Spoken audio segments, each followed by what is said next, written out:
Assalamualaikum warahmatullahi wabarakatuh. Bismillahirrahmanirrahim. Alhamdulillahi rabbil alamin. Wa sallallahu ala sayyidina Muhammadin wa ala alihi wa sahbihi ajma'in.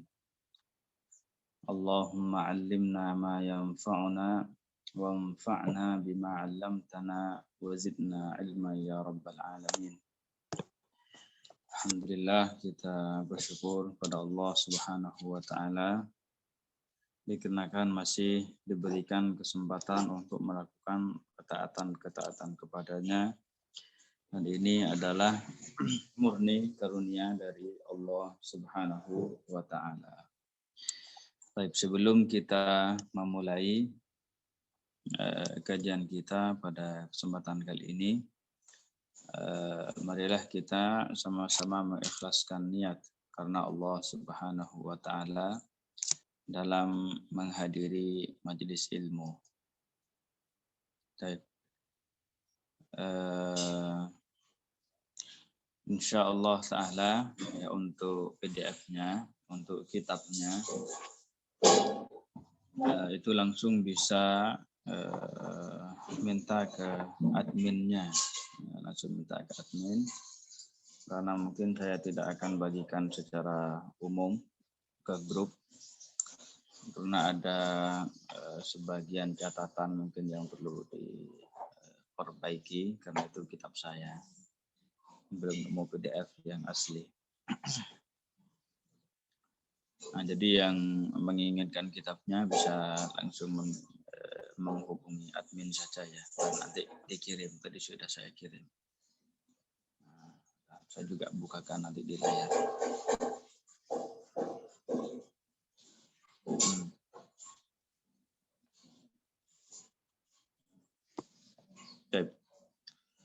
Insyaallah taala ya, pada hari ini kita akan memulai penjelasan tentang al-asma al-husna, yaitu nama-nama Allah taala yang menunjukkan kesempurnaan baginya. Bentar.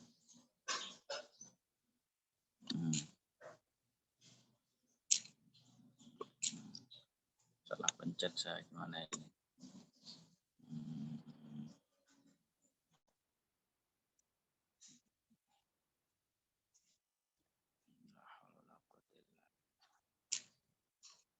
Bentar ya. Ini kata.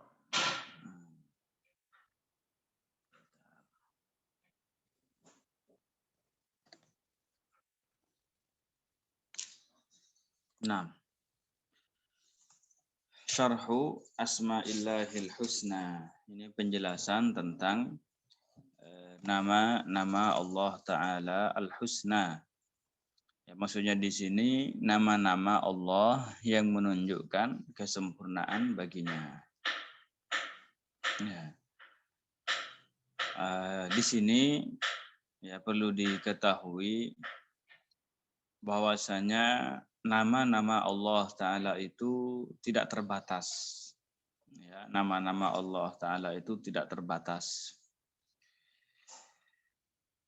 Sebagaimana hal tersebut dikatakan oleh Al-Imam Abu Mansur Al-Maturidi. Ya, cuma yang disebutkan di sini kan 99 nama. Ya, dikarenakan apa? Dikarenakan keistimewaannya, dikarenakan kekhususannya. Ya, sebagaimana yang disabdakan oleh Rasulullah Shallallahu Alaihi Wasallam yang kemarin kita jelaskan, ya, man ahsaha dakhalal jannah. Barang siapa yang menghafalnya, ya, barang siapa yang menghafalnya serta meyakini maknanya, maka orang tersebut akan masuk surga. Ya. Sekarang ini ya, insyaallah taala kita akan masuk satu persatu ya, tentang nama-nama Allah Ta'ala Al-Husna atau Asma'ullah Ta'ala Al-Husna. Yang pertama Allah. Ya, qala al-muallifu rahimahullahu ta'ala rahmatan wasi'ah. Syarhu asma'illahil husna. Yang pertama Allah. Ay man lahul uluhiyah. Wa huwa annahu ta'ala mustahiqun lil ibadah. Wa hiya nihayatul khusyu'i wal khudu'.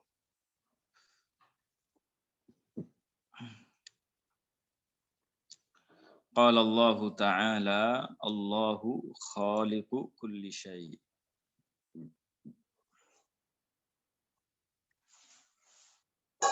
Jadi lafzul jalalati Allah, ya lafzul jalalati Allah ini merupakan nama Allah Subhanahu wa Ta'ala yang paling agung.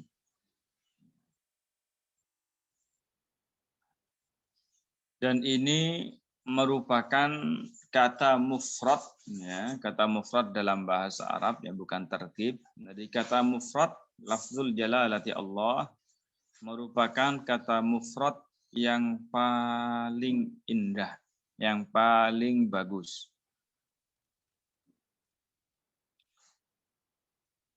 Dan lafzul jalalati Allah ini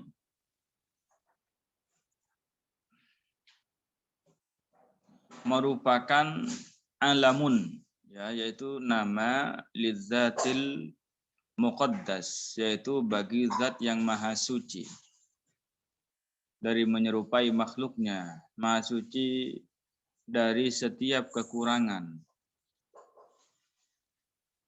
Al-mustahiqqi li nihayati tazallul, yang berhak untuk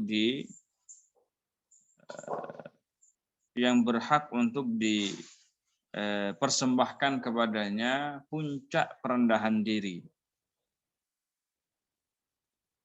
Makanya di sini apa? Allah ay man lahul uluhiyah. Ya, yaitu zat yang mempunyai sifat ketuhanan. Zat yang mempunyai sifat ketuhanan. Al-Mubarrid menafsiri kata man lahul uluhiyah di sini apa? Bil qudrati 'alal ibrazi minal 'adami ilal wujud. Jadi zat yang mempunyai sifat ketuhanan. Apa maknanya ini? Maknanya adalah Allah Subhanahu wa Ta'ala adalah zat yang bersifatan dengan maha kuasa dalam menciptakan segala sesuatu dari tidak ada menjadi ada. Ya. Dan Allah Ta'ala, ya, maka Allah Ta'ala sajalah yang berhak untuk dipersembahkan kepadanya nihayatul khusyuk wal khudu', ya, puncak perendahan diri, puncak kekhusyuan itu hanya dipersembahkan kepada Allah Subhanahu wa Ta'ala. Barang siapa yang mempersembahkan puncak perendahan dirinya kepada selain Allah Ta'ala, maka orang tersebut dihukumi keluar dari agama Islam. Jadi, ya, yang menciptakan segala sesuatu dari tidak ada menjadi ada itu adalah Allah Ta'ala. Kemudian kalau kita ditanya dari mana kita tahu bahwasanya nama pencipta alam ini adalah Allah, ya, namanya itu adalah Allah, maka kita jawab, kita mengetahui nama pencipta ini adalah Allah, namanya begitu ya, nama Tuhan alam semesta ini adalah Allah, itu melalui jalur para nabi. ya, melalui jalur para nabi. Artinya para nabi yang mengabarkan kepada umat manusia bahwasanya pencipta ini, ya, nama pencipta itu adalah Allah Ta'ala. Karena nama, ini ya perlu diperhatikan ya, nama pencipta, mengetahui nama pencipta itu adalah Allah, namanya itu adalah Allah, ini bukan sesuatu yang bisa diketahui dengan berpedoman kepada akal saja. Nah, ingat ya, yang saya bilang itu mengetahui nama pencipta itu adalah Allah, bukan atau tidak bisa hanya berpedoman kepada akal saja. Beda halnya dengan mengetahui bahwa alam ini ada yang menciptakannya. Alam ini ada yang menciptakannya. Mengetahui bahwa alam ini ada yang menciptakannya, ini adalah sesuatu yang bisa diketahui dengan akal kita. Bisa dibedakan ya. Tolong dibedakan. Kalau tidak paham, ditanyakan. Jadi mengetahui bahwa alam ini ada penciptanya, ini bisa diketahui dengan akal. Karena akal kita mengatakan apa? Al-kitabatu la buddalahu la buddalaha min katib. Adanya tulisan menunjukkan akan adanya yang menulis. Wad-darbu la buddalahu min dharibin. Dan adanya pukulan menunjukkan akan adanya yang memukul. Wal bina'u la buddalahu min banin. Dan bangunan itu menunjukkan akan adanya yang membangun. Ya, jadi apalagi, nah ini sekarang, apalagi kalau kita berbicara tentang alam semesta ini yang begitu besar, yang tersusun dengan rapi, ya penuh dengan keindahan. Lah ini pasti ada yang menciptakannya dan tidak mungkin dia itu terjadi dengan sendirinya. Paham di sini ya? Dibedakan antara mengetahui nama Allah Ta'ala, nama Tuhan kita itu adalah Allah, dan juga mengetahui bahwa alam ini ada penciptanya. Itu dibedakan. Jadi tidak mungkin ya sesuatu itu ada dengan sendirinya tanpa ada yang menciptakannya. Itu tidak mungkin. Itu sesuatu yang tidak bisa diterima oleh akal. Dan ini yang dikatakan oleh orang-orang ateis. Ya, kata mereka apa alam ini tidak ada yang menciptakannya. Dan di zaman dulu, pada zaman Al-Imam Abu Hanifah, itu terjadi perdebatan beliau dengan orang ateis.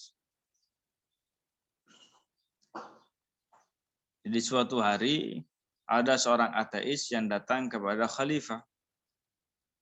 Kemudian ia mengatakan, ulama-ulama kalian mengatakan bahwasanya alam ini mempunyai pencipta. Coba undang semua mereka, nanti saya akan memberikan hujah, kata dia. Begitu mulut dia ya, bisa mi. Nanti saya akan tegakkan hujah kepada mereka bahwasanya alam ini tidak ada penciptanya. Kemudian ya khalifah tersebut ya mengutus seseorang untuk pergi ke Imam Abu Hanifah dan datang ke perdebatan tersebut. Kemudian Imam Abu Hanifah ya pada hari yang telah ditentukan, beliau ini sengaja datang secara terlambat. Memang sengaja melambatkan diri.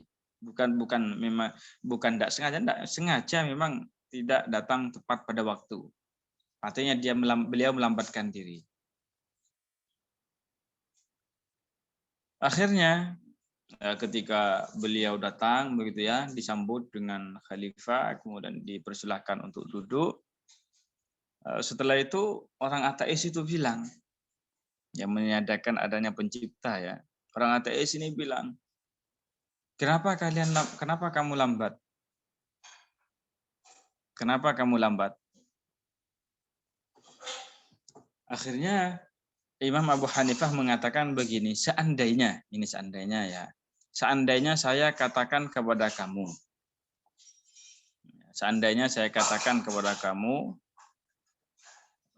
rumah saya itu ada di sebelah Sungai Tigris.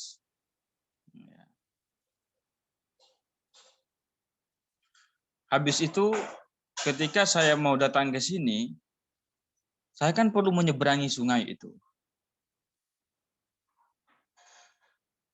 Ternyata ketika saya sampai di pinggir sungai, saya tidak mendapatkan perahu. Yang saya dapatkan hanya perahu yang sudah kayunya itu lepuh, begitu ya.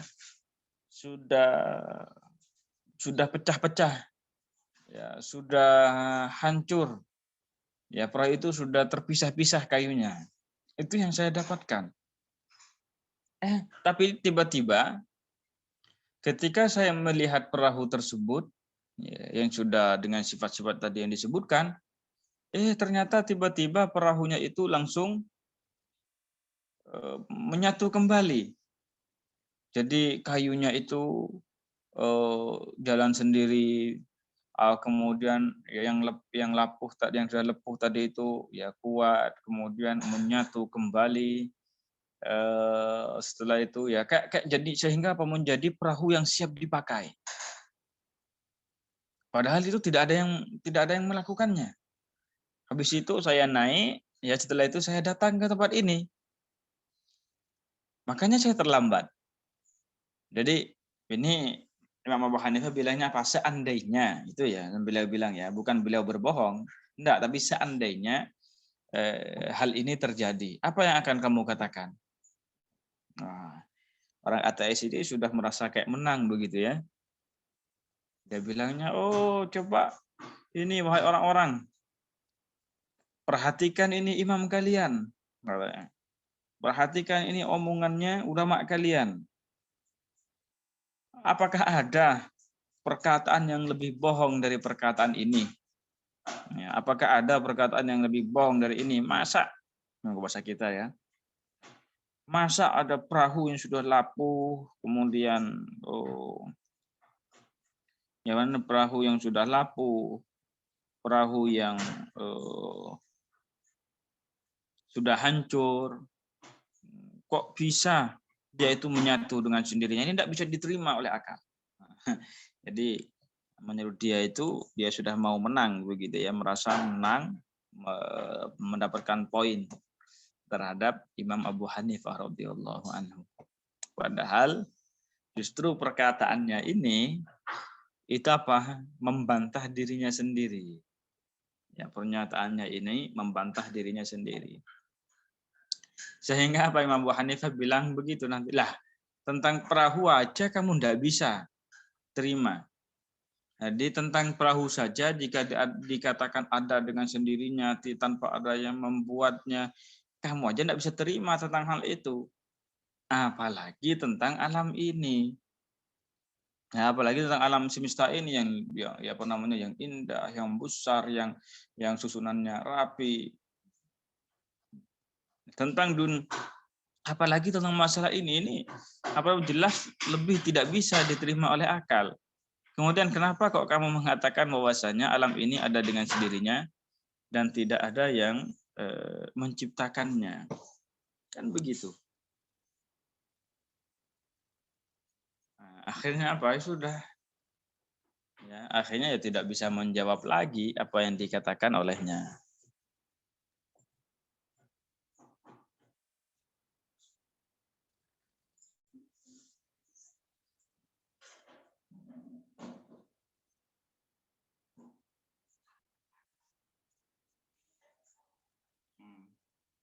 Begitu ya.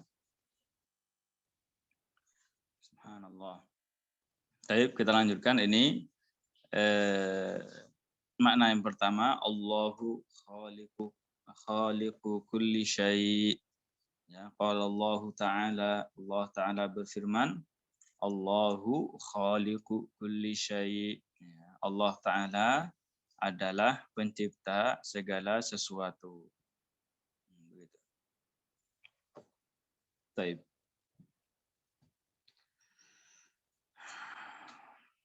Yang kedua, Ar-Rahman. Ar-Rahman. Wa huwa minal asma'il khassati billah. Ar-Rahman adalah termasuk nama-nama yang khusus bagi Allah Ta'ala. Wa ma'nahu, dan makna dari Ar-Rahman, annallaha syamilat rahmatuhul mu'mina wal kafira fid dunya. Bahwasanya rahmat Allah Ta'ala meliputi orang mukmin dan orang kafir di dunia. Artinya, orang yang kafir ketika di dunia mereka juga mendapatkan rahmat Allah Ta'ala sebagaimana orang-orang mukmin ketika di dunia mereka mendapatkan rahmat dari Allah Ta'ala. Ya, seperti itu. Orang mukmin bisa makan. Orang kafir juga bisa makan. Orang mukmin bisa bernafas. Orang kafir juga bisa bernafas. Ya, orang mukmin punya rumah, orang kafir juga punya rumah. Orang mukmin diberikan kesehatan, orang kafir juga diberikan kesehatan. Nah, ini semuanya adalah rahmat dari Allah Subhanahu wa Ta'ala. Makanya rahmat Allah Ta'ala di dunia ini didapatkan oleh orang yang mukmin dan juga orang yang kafir. Wa huwa alladzi yarhamul mu'minina faqat fil akhirati. Dan Allah Ta'ala merahmati orang-orang mukmin saja nanti di akhirat. Qala Allah Ta'ala berfirman, Ar-Rahmanir Rahim. Ar-Rahmanir Rahim. Jadi ini makna Ar-Rahman ya. Allah Subhanahu wa Ta'ala banyak rahmatnya yang Allah Ta'ala berikan di dunia kepada orang mukmin dan juga orang kafir, sedangkan di akhirat hanya diberikan kepada orang-orang yang beriman saja. Di akhirat nanti, kalau orang itu orang kafir, mereka tidak akan mendapatkan rahmat dari Allah Ta'ala sedikit pun. Orang kafir selamanya berada dalam siksaan. Orang kafir selamanya mereka tidak akan pernah keluar dari api neraka. Wa ma hum bi kharijina minan nar. Orang kafir siksanya tidak akan pernah diringankan oleh Allah Ta'ala. Sebagaimana Allah Ta'ala firmankan, wala yukhaffafu anhumul azab. Dan mereka, artinya orang-orang kafir, siksanya tidak akan diringankan. ya, siksa orang-orang kafir di akhirat nanti tidak akan diringankan.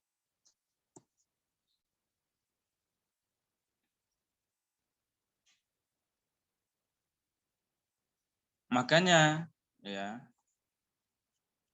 tidak benar apa yang dikatakan bahwasanya Abu Lahab, bahwasanya Abu Lahab setiap hari Senin itu diberikan keringanan oleh Allah Ta'ala dalam siksanya.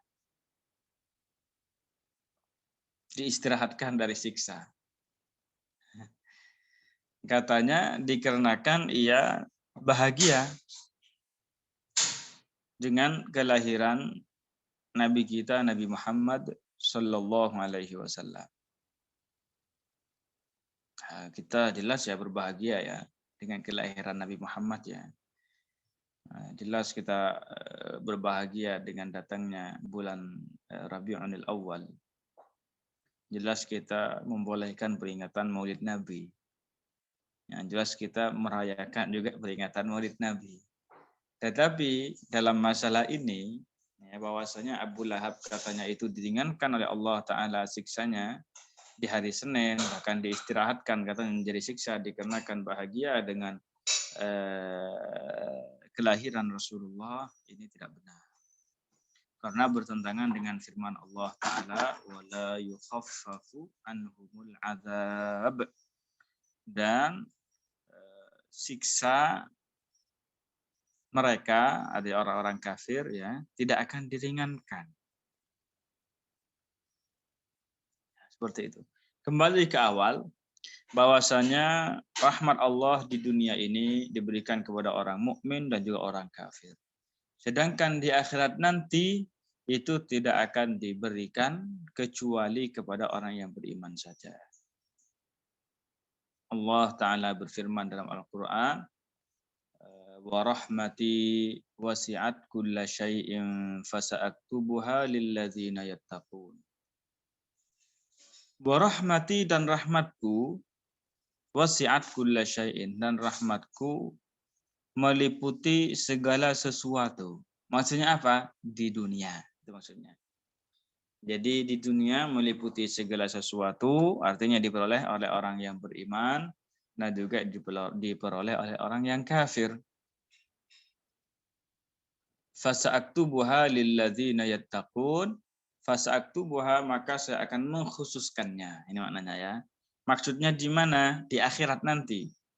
Artinya ketika di akhirat Allah Ta'ala akan mengkhususkan rahmatnya ini lilladzina yattaqun. Para ulama mengatakan asyirka, alladzina yajtanibuna syirka, ya, yaitu nanti rahmatku di akhirat akan dikhususkan kepada mereka-mereka yang meninggalkan kesyirikan. Artinya orang tersebut meninggal dalam keadaan Islam. Artinya dia itu membawa iman. Walaupun dia banyak melakukan dosa besar. Tetapi meninggalnya dalam keadaan iman. Seumpamanya nanti di akhirat akan mendapatkan rahmat dari Allah Subhanahu wa Ta'ala. Paham di sini ya? Kemudian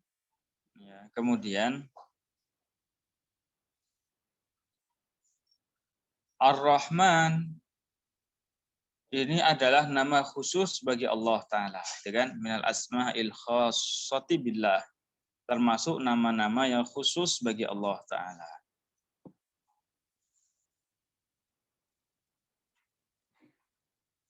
Artinya, nama ini tidak boleh dijadikan nama seseorang. Karena nama Allah Ta'ala itu ya, ada yang khusus bagi Allah dan ada yang tidak khusus bagi Allah. Nama yang khusus bagi Allah itu adalah nama yang hanya digunakan sebagai nama Allah Ta'ala saja dan tidak boleh digunakan sebagai nama selainnya. Kalau nama yang tidak khusus, ya, kalau nama yang tidak khusus, maka nama ini ya adalah nama Allah. Demikian juga nama ini juga bisa digunakan untuk nama selain Allah Ta'ala. Ya. Di antara nama yang khusus bagi Allah Ta'ala itu adalah Allah. Ini pertama tadi, Allah. Tidak boleh kita menamai seseorang dengan Allah. Ya, tetapi apa kita menamai seseorang dengan Abdullah, hamba Allah. Nah itu. Jadi kita memberikan nama seorang dengan Abdullah, hamba Allah. Dan orang yang namanya Abdullah itu tidak boleh dipanggil, Allah sini kamu. Dipanggil dengan Allah, itu tidak boleh. Ya, paham ya? Nah, demikian juga Ar-Rahman. Tidak ada nama yang khusus bagi Allah Ta'ala. Tidak boleh orang itu dikasih nama Rahman. Ya, kita kasih nama Abdurrahman. Gitu. Ya, Abdurrahman.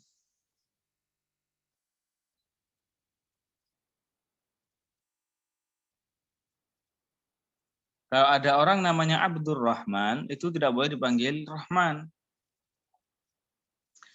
Ya, sebagaimana orang yang namanya Abdullah itu tidak boleh dipanggil dengan Allah. Demikian juga orang yang namanya Abdurrahman tidak boleh dipanggil dengan Rahman. Ya, jadi memang ya di Indonesia itu banyak yang tidak mengerti masalah ini.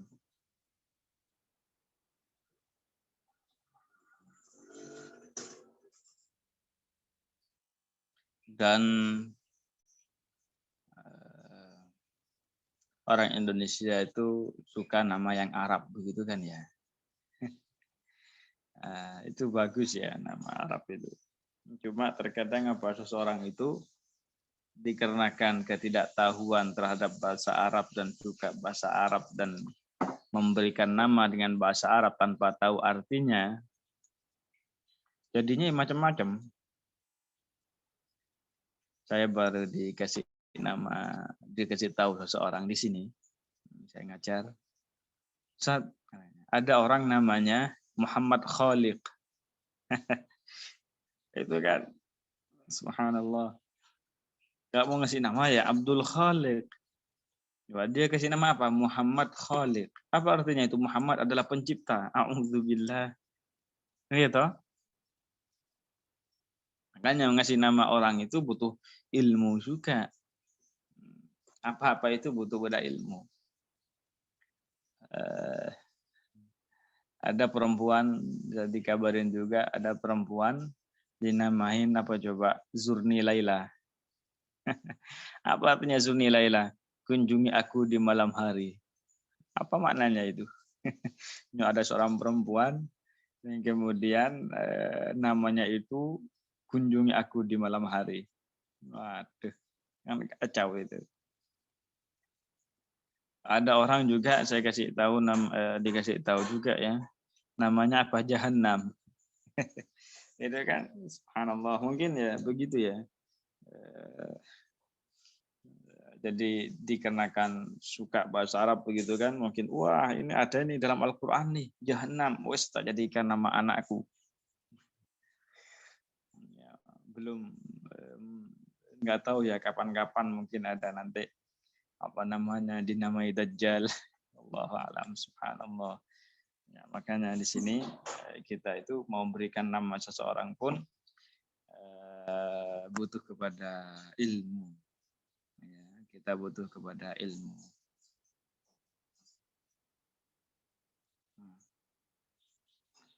Nah,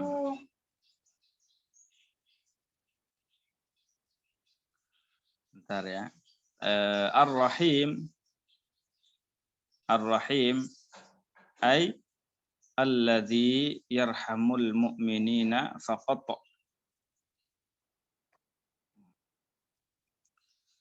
Ar-Rahim alladzi yarhamul mu'minina faqat. Ar-Rahim adalah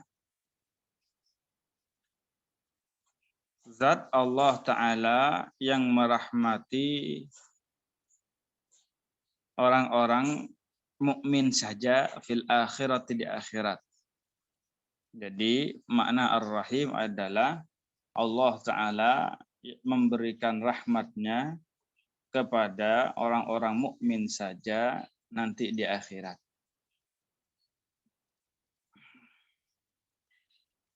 Qala ta'ala wa kana bil mu'minina rahima.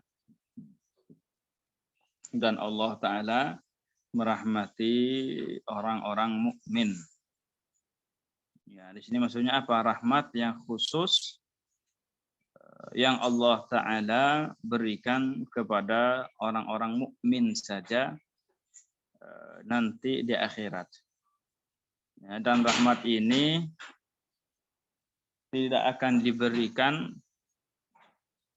kepada selain orang yang beriman. Jadi begitu ya. Dan Rahim di sini, ya, Rahim di sini bukan nama Allah Ta'ala yang khusus. Jadi Rahim di sini bukan termasuk nama-nama Allah Ta'ala yang khusus baginya. Ya, karena dalam Al-Quran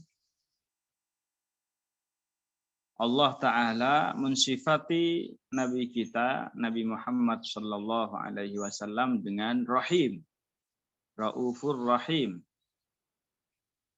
Ya, makanya di sini seandainya orang dinamai dengan Rahim, itu tidak bermasalah.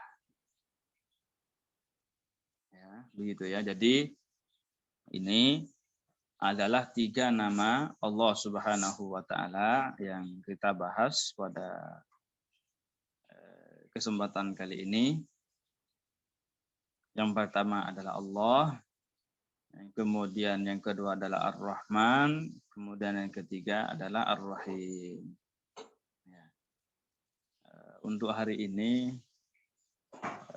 Ustaz Khudri, beliau tidak bisa bergabung ya dengan kita karena masih ada urusan, ada kegiatan lain. Dan jika teman-teman ada yang mau ditanyakan seputar apa yang telah kita sampaikan, dipersilahkan.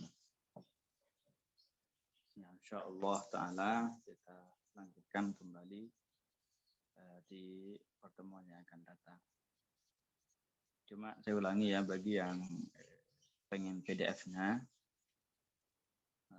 silahkan langsung hubungin adminnya ya, admin grupnya, karena saya tidak akan membagikan kitabnya di grup besar. Nanti cuma kalau ada yang mau, silahkan di silahkan dihubungi adminnya. Cuma yang kita baca itu adalah isi kitab asalnya, bukan catatan pinggirannya. Catatan pinggirannya itu saya tidak bacakan. Baik. Kalau tidak ada yang mau bertanya, saya cukupkan sampai di sini dulu. Kita tutup pertemuan kita dengan tahlil, shalawat dan istighfar. La ilaha illallah. Allahumma shalli ala sayyidina Muhammad wa ala alihi wa sahbihi wa sallim.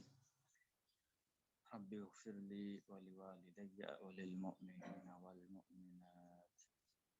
Walhamdulillahi rabbil alamin. Barakallahu fikum wa ahsanallahu ilaikum wa jazakumullahu anna kulla khair. Baik, saya tutup pertemuan kali ini. Wassalamualaikum warahmatullahi wabarakatuh.